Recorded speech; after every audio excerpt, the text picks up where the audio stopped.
Hi, Harish, and welcome to the PassionAi show. It's really special having you. I know that we know each other, but the whole idea about having you on the show was basically to understand your journey from where to where. I know that you had totally different ideology before what exactly you're doing now, but you have made sure that you get stabilized in whatever role you're doing now, and you're actually doing well in it. So we'll talk about that. We'll talk a lot about your personal experiences and what opinions you have about life and what insights you can share to the younger generation or the current generation as well. Before doing that, when I had the last interview session with Naveed, I had a lot of feedback from people that before starting the conversation, it would always be really nice that you tell about the person you're talking to. But then I felt that it is not basically a self-introduction. So I was like, dude, rather than me telling about someone, it would always be better if they tell a bit about themselves. So before trying to start the conversation, could you tell a bit about yourself with the audiences so that they'll get a clear idea about who you are and what you're up to? Yeah, thank you very much, Tom. Thank you for inviting me to this wonderful show that you are doing. Yeah, to begin with, to tell about myself, from the professional point of view, I am a techie. I am doing problem solving and helping people to grow each other, learning and relearning. So these are the day-to-day activities. Apart from that, myself as a person, I'm kind of a relaxed and calm person after coming to New Zealand, which is the change I have seen here. Yeah, and I can explain it about it throughout the course of this interview. Well, that sounds really good, Harish, and I think that's a really good start to the conversation that we're going to have. So this whole conversation that we'll be having for a while, I wouldn't say that it's an interview, because the whole idea Okay. about starting Passion Eye Show was to get insights from the experiences that have changed you as a person in both your personal and professional life. So what we'll do is we'll probably get to know about how you started your journey being a student, then getting into the professional life, then having decided to do the masters that you've actually done, then getting into a new job market altogether, being a professional, what difficulties you are facing now and what you were facing before, and as you said, how has it changed you as a person, what qualities you have changed, and what do you think the younger generation should concentrate on? Because what I can see now is the younger generation have a lot of talent and a lot of energy in them, but the whole difficulty that they're facing is where to use it and how to use it. So we'll probably talk about that in detail in the conversation we have. So looking at your profile, I figured out that Harish, you did your UG in bachelor. Your bachelor's in India, and you had the opportunity to work in a very reputed company there as well. So walk us through that, Yes. Harish. What made you, as everybody asks, what made you choose engineering? Were you like always inclined towards it, or was it like an occasional thing? Like most of the people in India choose engineering, and I had to do it. Yeah, so that's to answer that question, frankly, the only two options before me were engineering and medicine. After completing class Mhm. 12, like either mostly you have to take the biology group or the computer science group. And the reason I selected engineering over medicine is I'm not a person who's interested in biology. To be frank, in class 10, I was the day I completed my botany and zoology exam, I felt really happy because I don't want to learn it again. This is the engineering is the only option I had at the moment.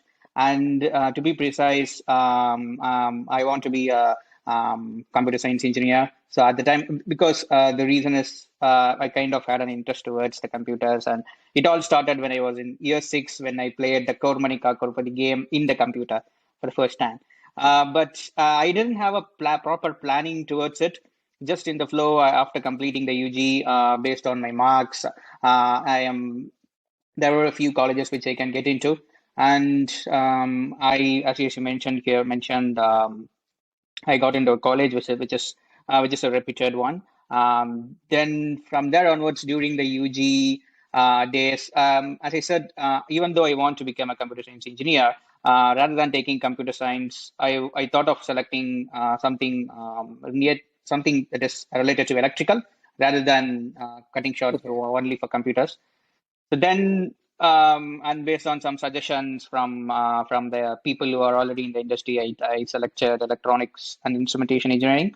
And to answer your question, engineering, um, so like it's that is how I selected engineering. And Okay. but if the uh, from there onwards, it's been a decade. 2012, I started engineering. Now it's exactly one decade. And as an engineer, though I'm not working in what I studied in bachelor's instrumentation engineering, but the engineer in me is what is it? The reason I selected engineer. I achieved that goal, even though I'm not in that particular field. Well, that's actually well said, Harish, because I actually like the last line you said. Though I'm not working in the actual course that I studied in, but the whole agenda about choosing engineering has been achieved now, which I think Yes. is really great because not many people would say that. Because if you ask me, uh, has the reason behind choosing engineering been achieved? I would say no. Though I was not inclined towards engineering, I had a particular reason for choosing engineering. If anybody asks me, I would say obviously I was not an engineer by choice. I was just an engineer by chance, but I actually had a reason behind it. Okay, but I couldn't do it. Yeah. So I'm very happy that you have the mindset that you've done it actually. Okay, so it's been a beautiful journey. You studied, you completed, then you got into the industry. Now, tell us a bit about what mindset you had towards the end of the course. And why am I asking this question is, in a society like India, all that people would put in you and you would actually develop it within Yes. you towards the completion of the courses. What am I going to do after it? Have I decided what am I going to do? Okay, most of the people would decide that, yo, I'm going to do a job. I want to work in a very good company. So what mindset you had? Were you like, dude, I'm going to get a job anyway? Or were you like, oh, what am I going to do? So tell us a bit about that and tell us about how you landed up in your first job. Yeah, that's an interesting question, and it's also a tricky question to answer as well. So coming to the professional environment, like as you said, in the Indian society, it's more like if you are studying in engineering college, when you are in the last year, every question, everywhere you go, the question comes. It's have you got selected in the campus interview? So selecting in a company a campus interview as an engineer is considered as the biggest achievement by the Indian society. And when that moment came up for me as well in the final year, as you know, it's I never had an particular dream company or something like that. I wanted to be in a company to begin a career and learn as Yeah. much as possible. So I looked at it in that way, and I attended a few interviews. Unfortunately, I'm lucky to get placed in Tata Consultancy Services. I never had a proper plan, but I was able to get into a company, and I was able to get a job. So that I consider that as a great achievement from my point of view. That's good. That's actually good, Harish. See, obviously you're telling us that you had this journey, you did this. But what I could realize from all the conversations we've been having till now that you're actually happy about the part you have done few things. Because Yes. even at the end of this particular answer that you gave, you were like, I didn't have a dream company, but I was happy with the fact that I was able to end up with a good job in a good company. So that Yes. satisfaction, right? Not according to me, not every person would get that satisfaction. Because what I've been reading, so I'm not a person who used to read a lot, but in the last few um, uh, months that I've been being an entrepreneur for a while, I've developed the habit of reading a lot. Okay, so what I've read a lot is that you should start loving the decisions you make. You should start loving Yes. whatever life That's is true. giving to you.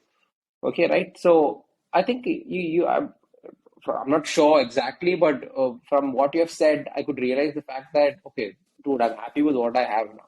So I think that's a great quality that most of the listeners or whoever is going through this phase, right, should have. It's beautiful, you just beautifully curated how you landed up in a job and stuff.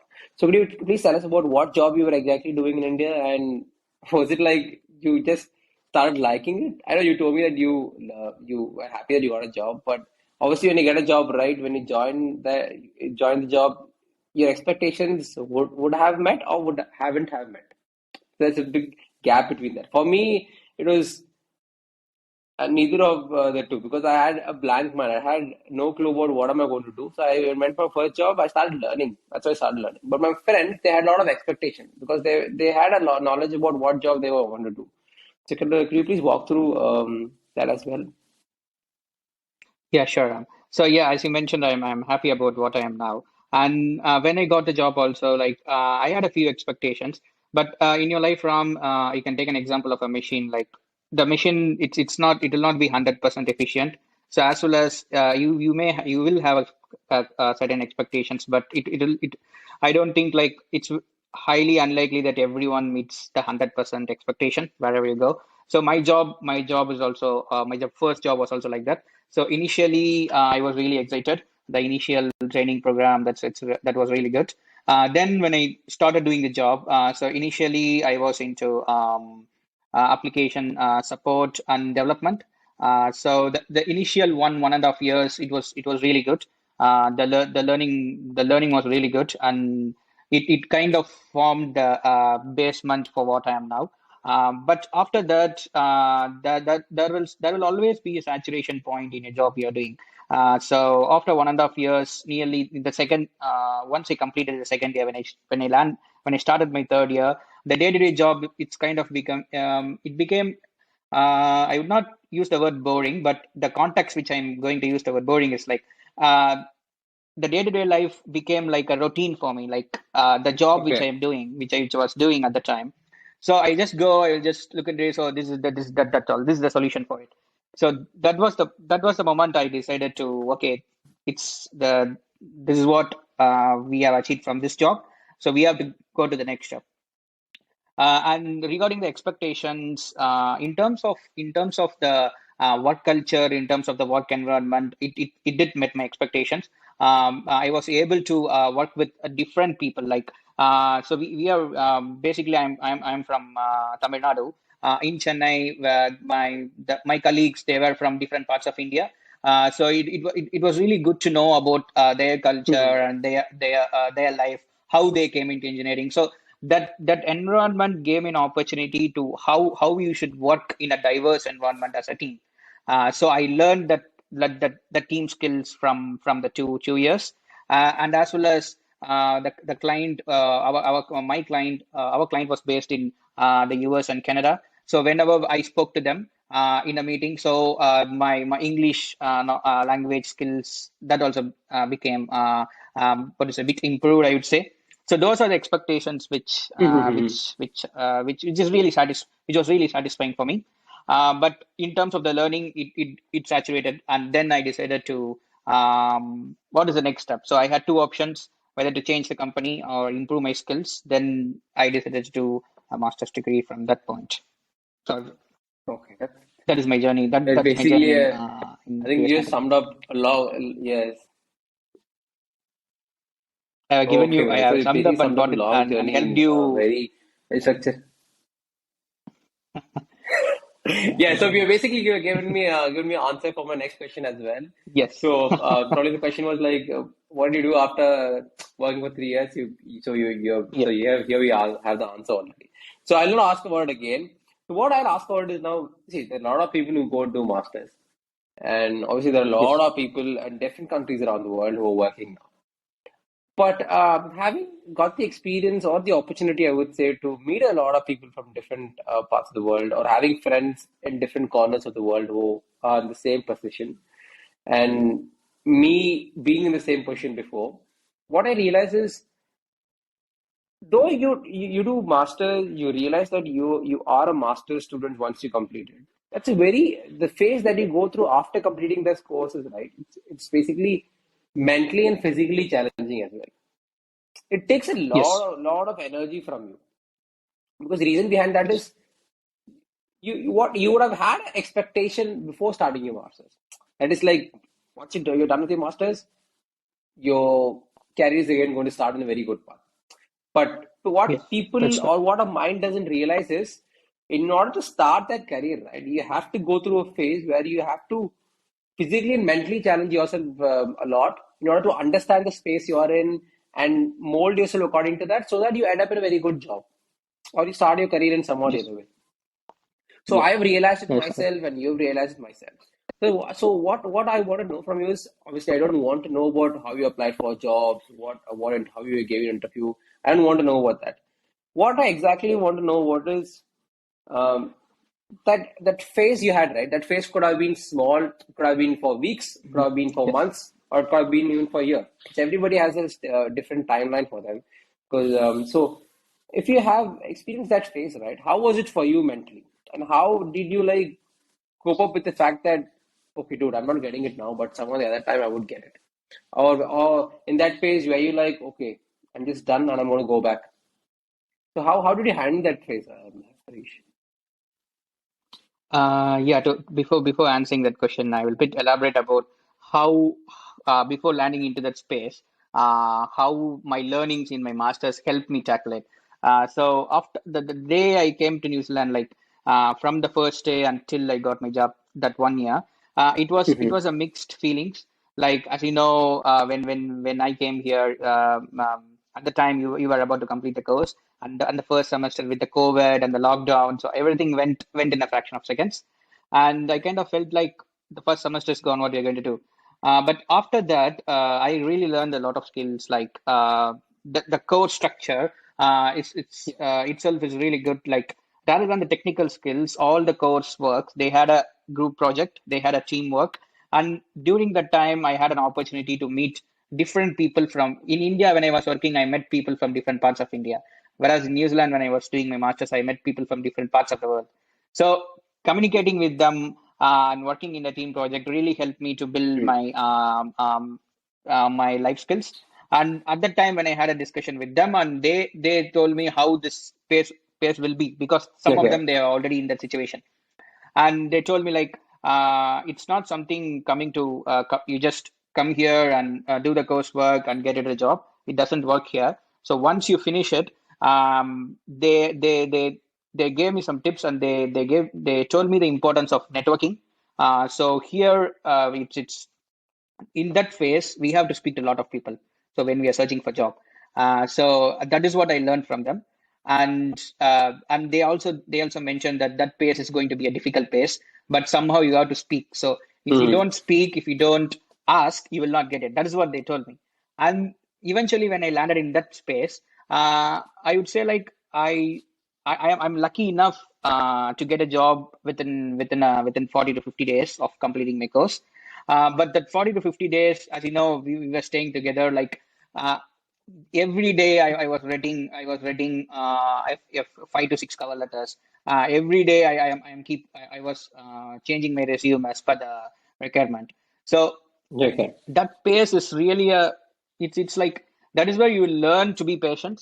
So it is a pace where you have mixed feelings. Like once it is a good feeling to write a cover letter or change a CV, but at the same time the important lesson for that during that period is, one is to speak, to ask. Like it is not easy to just go on LinkedIn and speak to someone who you don't know. So I spoke to a person at the time who I don't know, who was working in a reputed company in New Zealand. I just randomly pinged some people. I pinged around 15 to 20 people. In that, only four people Okay. replied to me, Hmm. and in that only Hmm. one person spoke to me.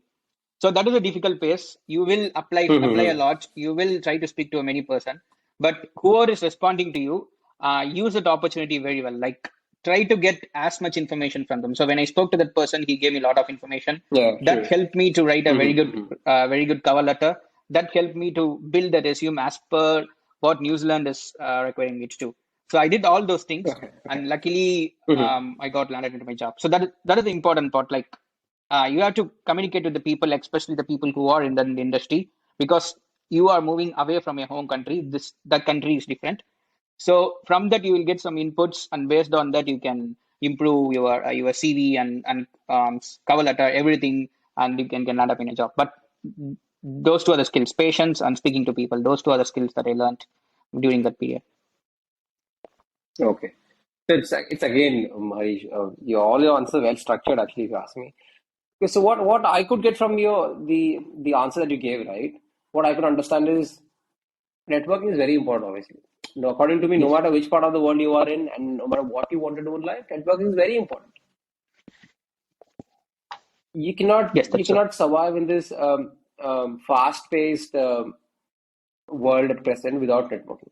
Obviously, you can believe in yourself and you can depend just on your skills. But at some point on the other time in life, you'll have to have some person in your life which will bring an impact. So Yes, that's networking is true. very important to understand.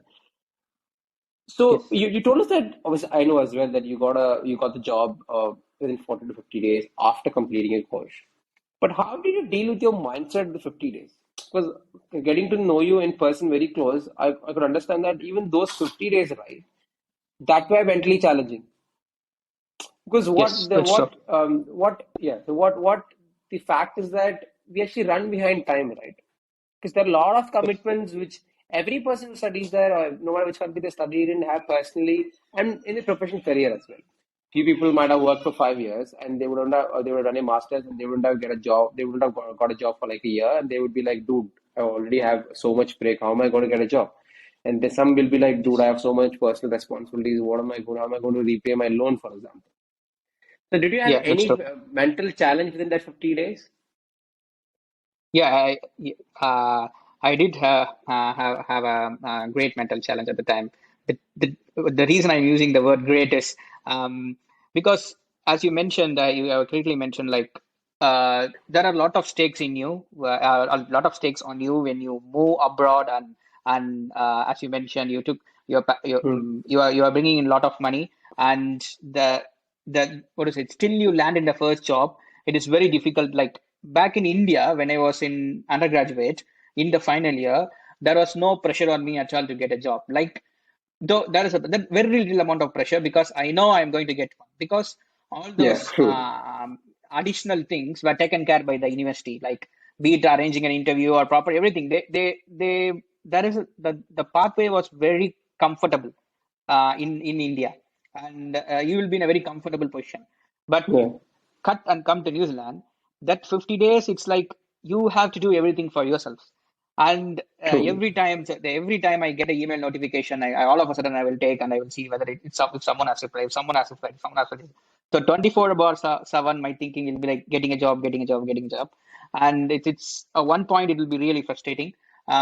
Because as I mentioned, if you apply for, let's say, for 15, 20 jobs, the reply you're going to get is very few. Like 1 in 4 people are Yeah. going to reply back to you, and in that, getting an interview opportunity is it's very less.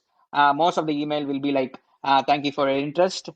So when I see that line, it's like I'll just throw the phone away. So it was really frustrating. So that point is really frustrating. Was really frustrating. But you have to be patient because that is how life is. Like that is the difference between people, especially people who are coming from India. It will be very difficult for them. As I mentioned, in India, the pathway to get a job if you study in a reputed university, it's not complicated. You will be in a very comfortable zone.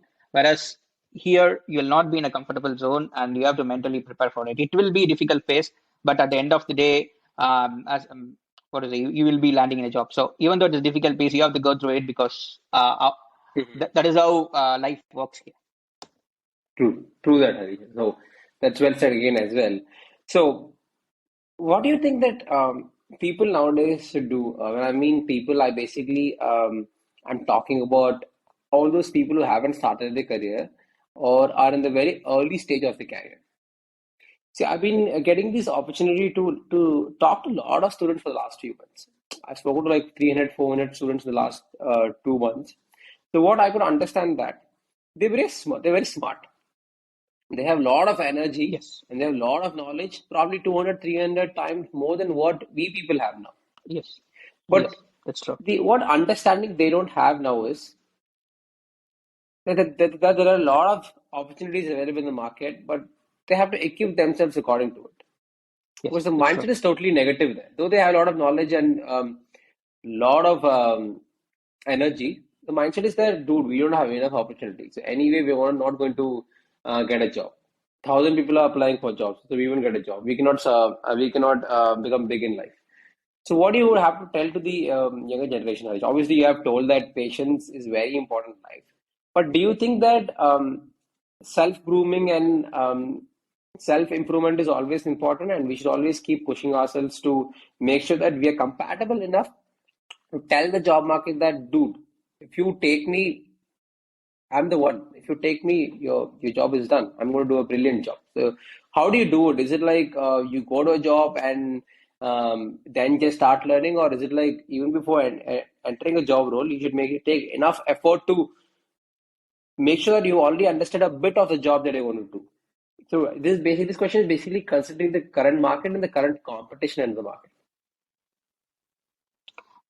Yes, to answer that, as you mentioned, the job market currently is it's becoming day to day it's getting wider and wider, and the skill sets they require is it's changing day to day. Like for example, initial stage of the IT, when it started, it's like just if you know Java or JavaScript, they're going to hire you.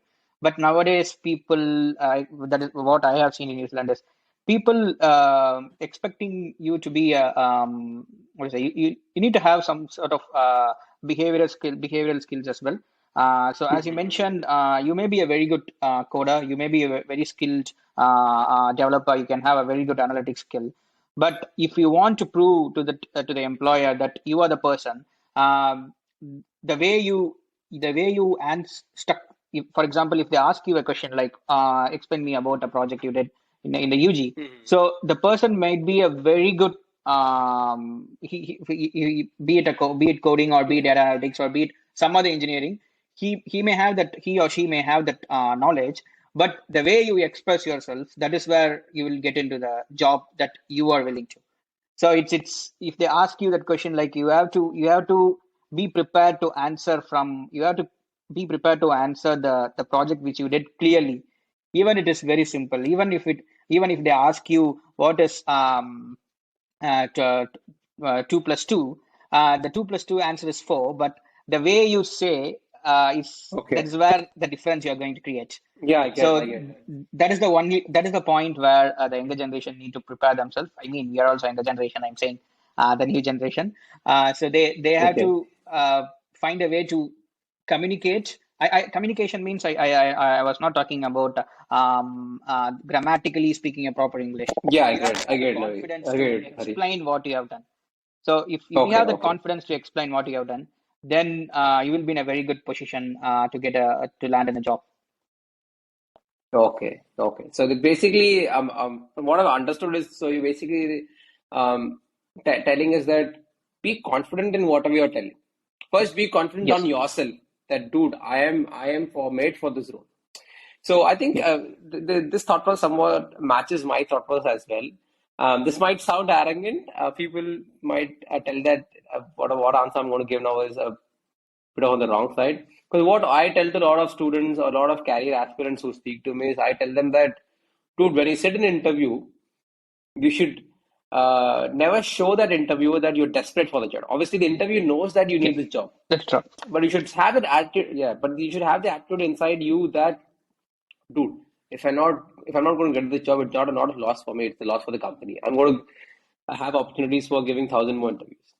So what I feel is this is not arrogant. This is basically the confidence that you have on yourself. But saying this, it is this have to have this qualities. It's very difficult because no matter how many interviews you're given, you'll always be Yeah. nervous when you sit for an interview. But grooming yourself to have this quality would take time. But once you have done that right, I personally think that you'll be the most confident person ever that interview might meet because not Yeah. That's true. many people have this. Okay, because it didn't take time for me to nurture this, but unknowingly I developed this because I couldn't crack interviews initially because I was not satisfied with the job I was doing. I had to attend a lot of interviews, and I was not cracking it. So unknowingly, I developed this quality that okay, dude, anywhere, somehow the other day I'm going to get a job, and if this company is not taking me, it's not a loss for me, it's loss for them.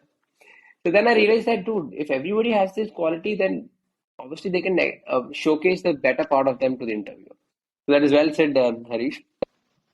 So now what I would, because we're getting towards the end of the conversation, is there any specific piece of advice that you would give for people who are starting the career or for people who have done their masters and they would have, started the process of looking for a job now?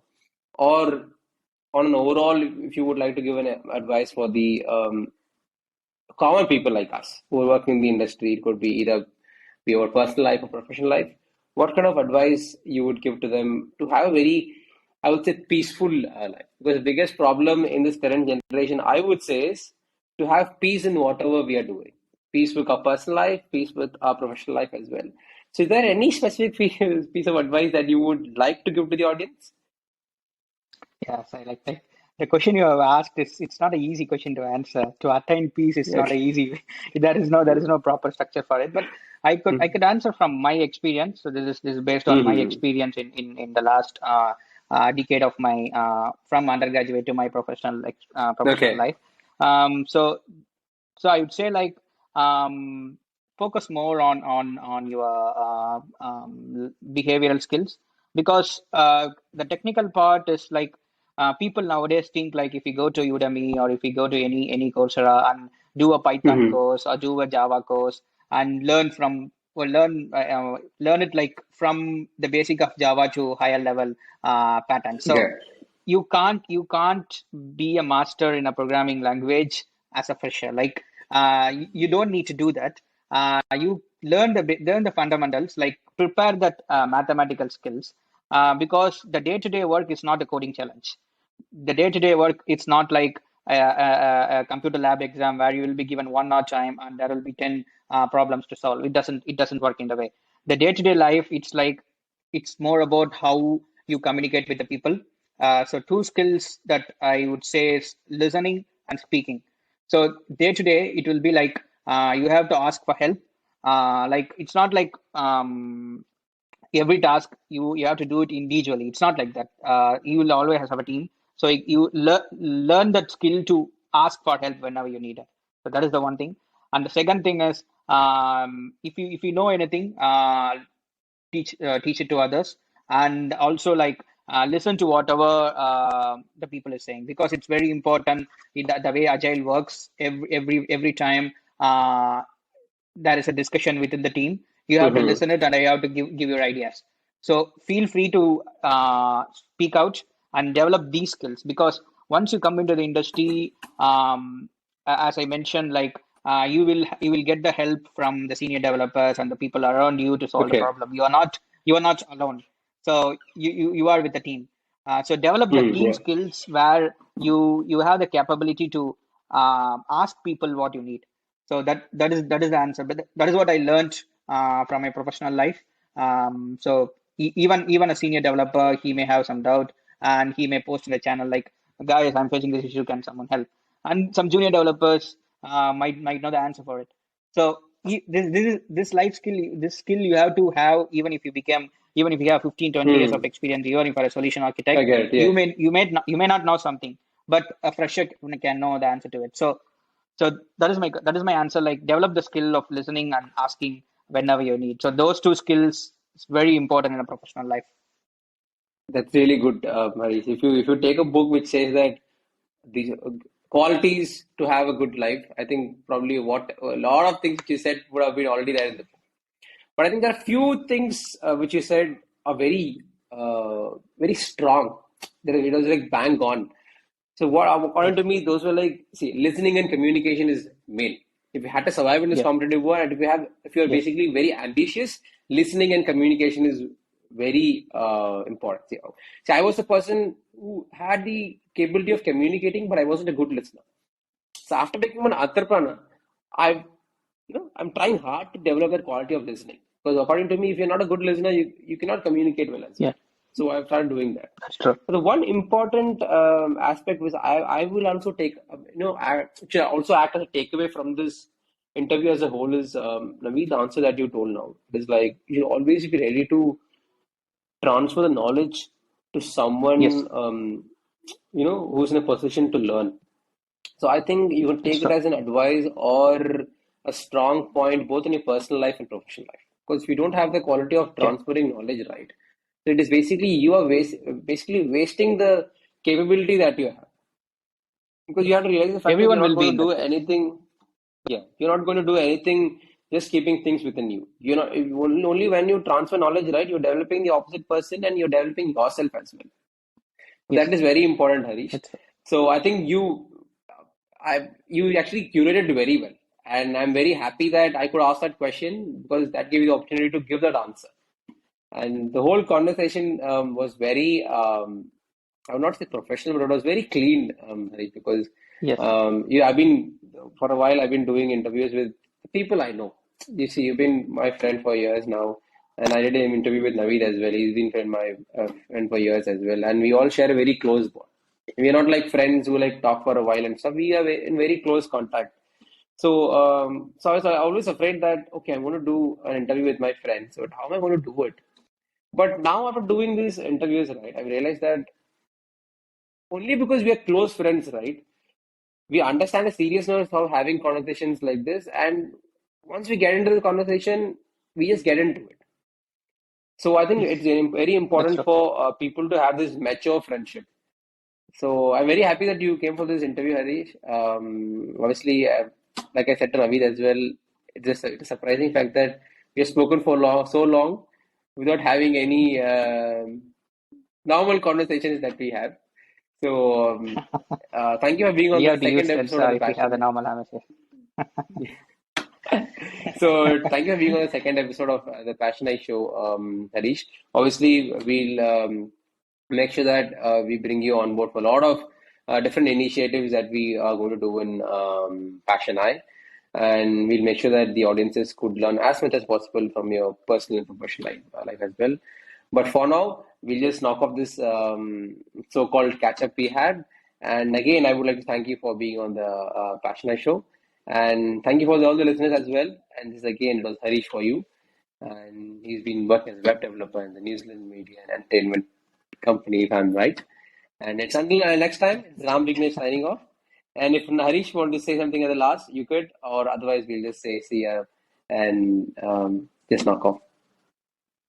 Yeah, thank you very much, Ram. Thank you for inviting me to this wonderful show. Like, it's really good to have this conversation. And yeah, it's a good Saturday evening for me to have this conversation with you, and I really enjoyed it. Appreciate you for doing this. Cool. Thank you, Harish. I'll catch up with you again. Until then, see you. Bye bye Yeah. from Ram. Bye bye.